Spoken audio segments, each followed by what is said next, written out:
Assalamualaikum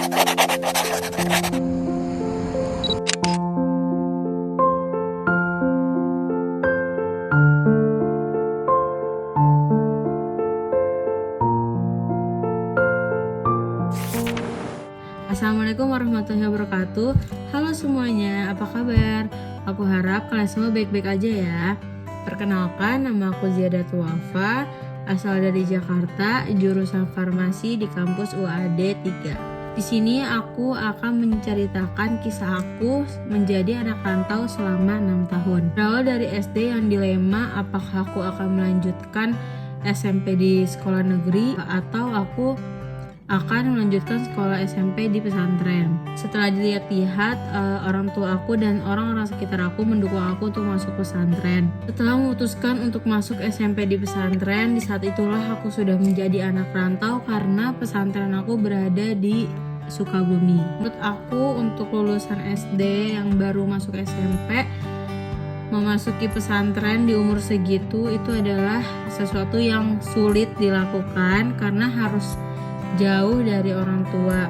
Walaupun sebelumnya kakak aku itu sudah masuk pesantren terlebih dahulu. 1 tahun aku berada di sana, aku mendapat kabar bahwa nenek aku meninggal dunia dan aku dan kakak aku tidak bisa dijemput karena semua keluarga sibuk untuk mengurusi pemakaman nenek aku. Kemudian berjalannya waktu, aku sadar aku harus mencari kegiatan-kegiatan di pesantren yang bisa menghilangkan rasa tidak betah aku di pesantren karena jauh dari orang tua.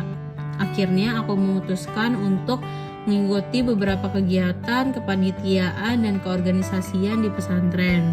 Alhamdulillah aku terpilih untuk menjadi anggota OSIS, kemudian aku terpilih menjadi ketua angkatan. Di samping itu aku juga ikut mengikuti keorganisasian seperti Dewan Santri, OSIS, Majelis, dan aku mengikuti lomba-lomba seperti lomba basket dan kegiatan pramuka seperti Jambore Nasional. Alhamdulillah itu benar-benar bisa membuat aku menjadi lebih betah di pesantren.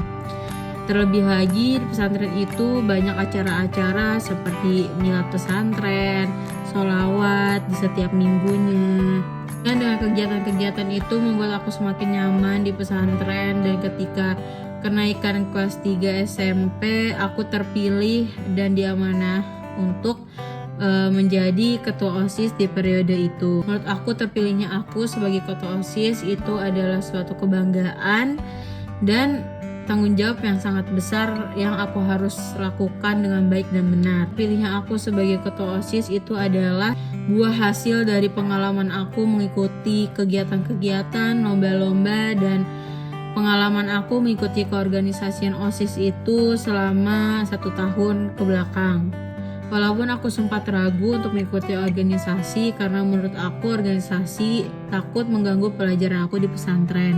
Namun alhamdulillah aku bisa menyimbangi pelajaran aku dengan keorganisasian yang aku pegang. Kemudian berjalannya waktu masuk aku di SMA, yaitu dimana aku juga sebagai anak rantau karena SMA aku di Tangerang dan tempat tinggal aku ada di Jakarta. Walaupun di SMA ini aku lebih fokus ke dalam pelajaran karena dilihat SMA aku ini baru merintis sehingga keorganisasian yang ada itu masih sangat sedikit.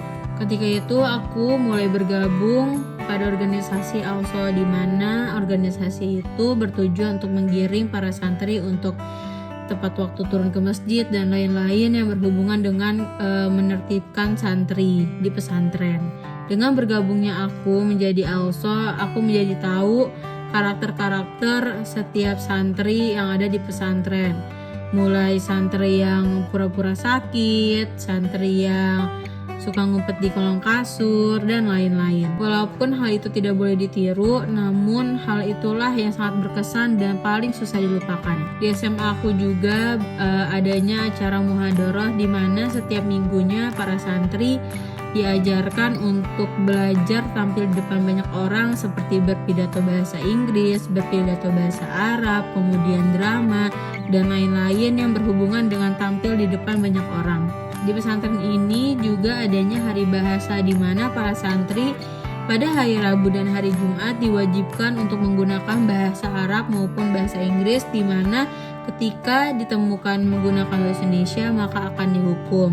Walaupun aku merantau selama 6 tahun, banyak yang aku dapat, yaitu salah satunya aku bisa mengatur keuangan aku sendiri, aku bisa juga menyelesaikan masalah aku sendiri. Dan aku pun merasakan perbedaan antara sebagai anak rantau ketika masih di pesantren dan sebagai anak rantau di Jogja sebagai mahasiswa. Karena di pesantren hampir rata-rata ruang lingkupnya hanya di pesantren. Namun ketika sudah keluar sebagai mahasiswa di dunia bebas, itu tanggung jawab untuk diri sendiri itu semakin besar. Karena ada sebuah pepatah, yaitu jadilah wanita mandiri, karena tempat yang terkuat untuk berdiri hanyalah kaki kita sendiri. Sekian dari saya, kurang dan lebihnya mohon maaf. Billahi taufiq wal hidayah. Wassalamualaikum warahmatullahi wabarakatuh.